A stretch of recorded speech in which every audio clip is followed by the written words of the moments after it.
Hey Kevin, Casey here with Constructiva Realty Inspections. Since you're not available to do a walkthrough here now that I'm done with the job, I just wanted to make this quick video to give you an idea of some of the things that I'm finding that we definitely want to make sure that the builder addresses. Whether that mean repair or explain why they're not repairing, as long as they address what we're finding here. So we'll go ahead and get started. All right, so starting out here, front left corner, you can see that this masonry flashing, which is required, is missing here in the front. Looking up here, you can see that you got some exposed sheathing. The edge of this sheathing is exposed. That needs to be taped up. You can't have any sheathing or other wood exposed. Now, underneath here, I'm not too worried because they're gonna close that up and it's also underneath everything else. But here on the side, you can see that there's just a little bit that's missing there as well. So that needs to be covered. Also here, you can see how this flashing tape has just completely curled up in the sun. This is doing zip, nothing, zilch. And that's the case pretty much at all these front windows. You've got quite a few areas where the tape is also just not sticking. Here where you've got it flashed, you're gonna have water. If any water comes behind there, the tape's not gonna do anything. You've got the sheathing that's not properly fastened. Here, it's all blistered up. So here at the front, you can see where they've taped it here, but it's taped because the sheathing on the left has not been properly fastened. You can see how there's sort of a hump in that tape. Well, that's because this piece of sheathing is sticking up because it didn't have the proper fasteners. In fact, you're missing sheathing here at the entrance. All this wood, this exposed wood, should be covered. Same thing here at this column. In fact, you're also missing the masonry flashing down here below. What you need is this masonry flashing all the way around to properly direct the water away from the base of the wall. Here on the side, this is a little bit torn right here, and you can see how it's pulled away. It hadn't been properly fastened, but none of these have been properly fastened. You can see that all the way down, man, that's been completely pulled loose, and I'm guessing they must have replaced this stud because it was in the way of that anchor bolt. And but they need to come back and fasten the sheathing because, as you can see, it's just not holding on to anything here. Now, just behind the entrance, you've got a post-tension anchor that is exposed. That needs to be sealed up because you don't want any kind of moisture intrusion to start to corrode that. Up here, you can see that the fasteners have just been completely overdriven. So they're not holding anything here. All that should be refastened. And what they might have to do is put another stud up there next to it and refasten to the new stud. I hope they do it. I hope they do something. Here at the back, you can see that this joint is not properly lapped. It's got a gap right here. This side's not even fastened. This should be overlapped by 3/4 of an inch, or if it's not, it needs to be taped. Here's the instructions right here. So you can see, in fact, it says you leave a slight gap of about 1/8 of an inch, but seam tape on seams.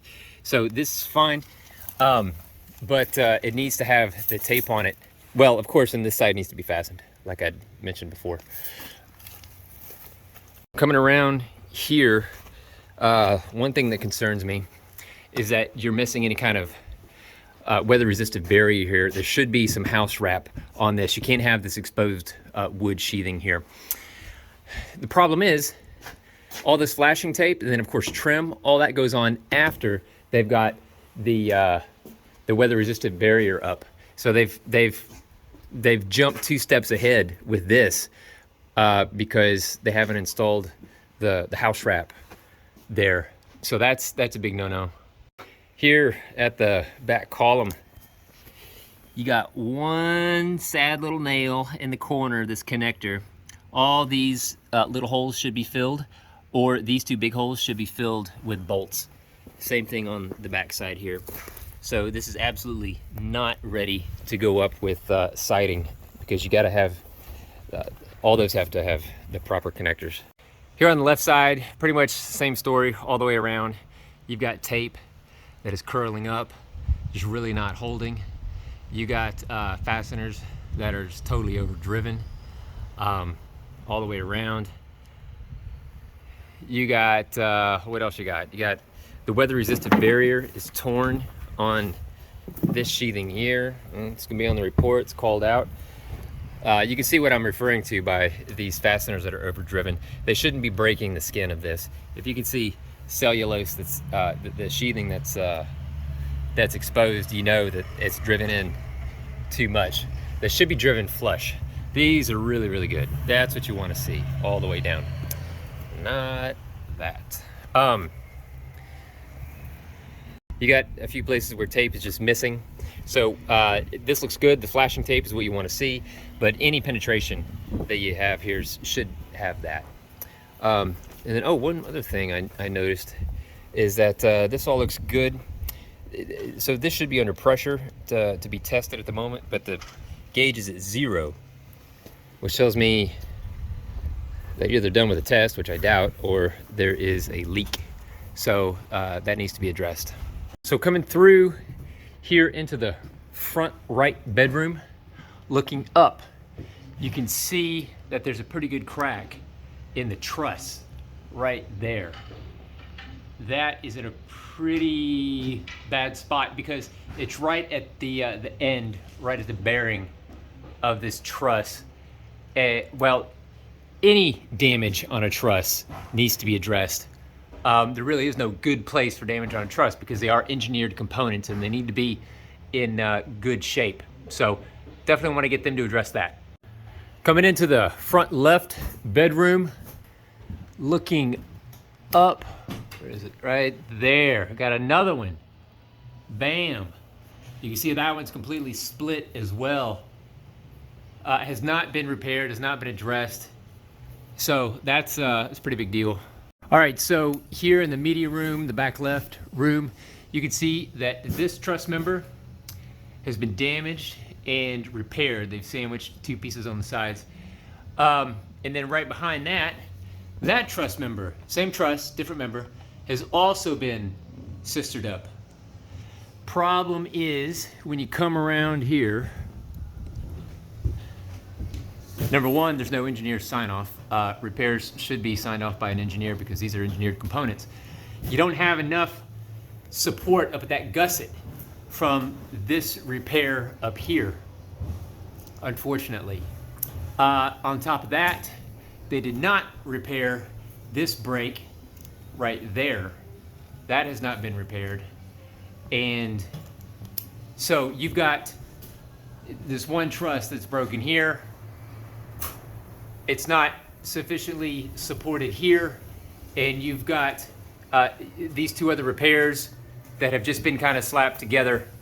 This is a very weak truss in a very important location. Well, they're all important, but I would definitely advise talking to the builder about having the engineer come out and take a good look at this, because this is really not ideal at all for a truss repair.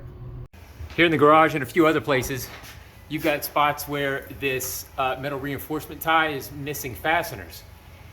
You can see over here it has a proper number of fasteners, which ironically it didn't even need to have, because it's not cut out 50% or more. But here it is cut out more than 50% and it's missing the fasteners. Now, underneath the stairs, you can see, so these that connect, these are called stringers. They're the supports for your steps. You can see that these stringers are just not making proper contact with the ground. Any of them. You've got big gaps all the way down and across, all of them. So here you've got your range exhaust vent. Now what they've done here is they've cut this stud to fit this vent in here. This is I've actually done other model, this same model several times at other addresses, and I see it on every single one. It's a design flaw. You can't cut this stud, man. You got if you're gonna cut the stud, you got to support it somehow. Either put a header right here, attach it to the back wall, something like that. As it is, you're missing this support. Not only that, they've totally cut out the wall here, and they have not installed all the required fasteners. You got 5 here and 7 here. You're supposed to have 8 on each side. On top of that, the truss, the floor truss, has also been cut. So that's between here and here. You're not supposed to cut these floor trusses. This is the design flaw. All that should be reinforced if they're going to cut all that stuff. Properly reinforced, fully reinforced, from your stud up to your top plate and then your truss. Now over here, you've got these floor trusses, and they're on these U-shaped hangers, these metal hangers here. Some of these are missing fasteners. This one is hidden over here in the corner, missing quite a few fasteners. So they should have nails. Each one of these holes that's kind of kicked up should have a nail.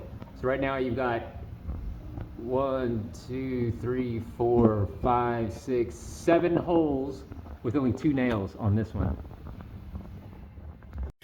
Should have nail plates, protective nail plates, just like this, right here. And then above as well, missing a protective nail plate there. Here in the corner, you've got a standard 3-stud corner. Problem is, they've just completely bored out these 2 studs, 2 of the 3 right here. Huge hole in it. They need to shore this up with something, because you're at the downstairs corner of your house. This is a very important corner for wall bracing, and they've taken a lot of the support out of that corner there. So that needs to be reinforced. I don't know what's going on with this tub, man. They did something wrong. So they've come in here and tried to widen it up. It's left, you can see it's left this huge chunk sticking out where you don't have support underneath your wall. It's not a great look for this corner, which is, again, this is the opposite corner downstairs, exterior wall. So, again, very important place for wall bracing. They do have these beautiful hold downs, and they even use the right fasteners that came with them. So I'm really happy to see that. Half the time when you do see these, they've just driven nails in there, which is not according to the manufacturer's installation instructions. So you do have that added support there, but would like to see all of that repaired. So there you go, man. Those are the bigger items that I wanted to make sure you got a good look at. I'll get this report out to you tonight. There's gonna be other things that are gonna be on it, quite a few other things, and then a lot of repetition, because there was, especially for the exterior, a lot of the same things over and over and over again. Definitely wanna talk to the builder about addressing everything, whether that means repairing, which would be ideal, or giving you a good reason as to why they're not gonna repair them. But try to get some good communication with them in writing if possible about that. So I'll get this report out to you tonight. Go ahead and forward it to your agent, forward it on to the builder, and let me know if anybody has any questions. Thank you again for giving me the opportunity to come out here and check this place out, man. Beautiful home.